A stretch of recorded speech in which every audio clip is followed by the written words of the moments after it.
अस्सलामु अलैकुम dear viewers, आपके फेवरेट तिब्बी इंफॉर्मेटिव चैनल दारुल हिकमत से आपकी खिदमत में हाजिर हैं।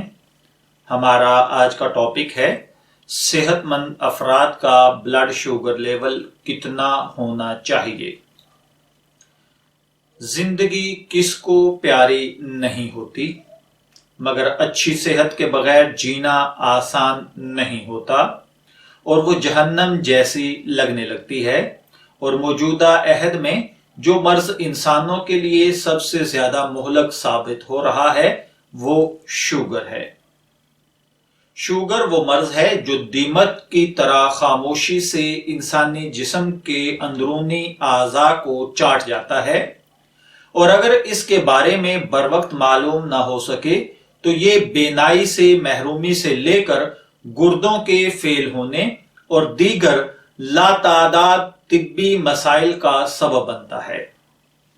हैरत अंगेज तौर पर डायबिटीज टाइप 2 के शिकार 25% अफराद को अक्सर इसका शिकार होने का इल्म ही नहीं होता। तो ये जरूरी है कि ब्लड शुगर चेकअप कराना मामूल बना लिया जाए। मगर सवाल ये है कि वो कौन सी उम्र है जब ब्लड शुगर का चेकअप कराना जिंदगी के मामूलात का हिस्सा बनाना चाहिए। मगर इससे पहले जान लें कि सेहतमंद अफराद का ब्लड शुगर लेवल क्या होना चाहिए। एक सेहतमंद शख्स का खाने से पहले शुगर लेवल 70 से 100 और खाने के बाद 70 से 140 होता है, जबकि शुगर के आगाज या प्री डायबिटीज के शिकार अफराद में खाने से कबल 101 से 125 और खाने के बाद 141 से 200 हो सकता है।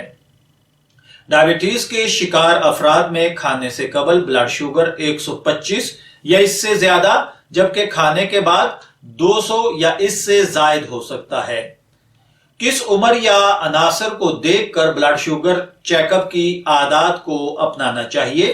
तो याद रखिए, हर वो शख्स जिसकी एज 45 ईयर से बढ़ जाए, यानी हर वो शख्स जिसकी उम्र 45 साल से ज्यादा हो, उसे अपना इब्तदाई ब्लड शुगर चेकअप करा लेना चाहिए। अगर नतीजा नॉर्मल आता है तो हर 3 साल के बाद ऐसा करना चाहिए।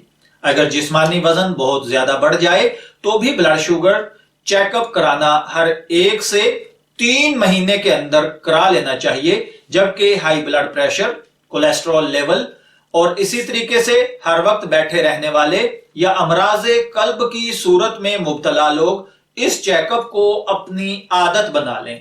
अगर प्री डायबिटीज की तशखीस हो चुकी है तो हर साल इस चेकअप को आदत बनाना चाहिए। दौरान हमल अगर खवातीन में शुगर की तशखीस होती है तो उन्हें हर 3 साल बाद डायबिटीज की स्क्रीनिंग करानी चाहिए। इसी तरह अगर हमसे पूछा जाए कि भाई ब्लड शुगर के बढ़ने की इलामात क्या हैं, तो वो मैं अर्ज किए देता हूं।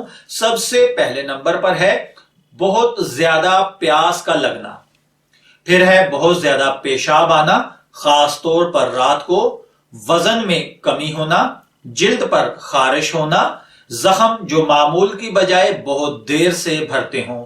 इसी तरह अगर लो ब्लड शुगर की बात की जाए तो कमजोरी और कपकपाहट का महसूस होना, जिल्द जर्द पड़ जाना, ठंड समेत चिपचिपाहट महसूस होना, चिड़चिड़ाहट, उलझन और खराब रवैये का मुजाहिरा करना, दिल की धड़कन की रफ्तार अचानक बढ़ जाना, मरीज का होशो हवास खो देना यानी बेहोश हो जाना। मैं दुआ गो हूं कि अल्लाह ताला हमें शुगर जैसे अमराज से महफूज रखे। इजाजत चाहेंगे, फिर मिलेंगे किसी नए टॉपिक के साथ। तब तक के लिए अल्लाह हाफिज।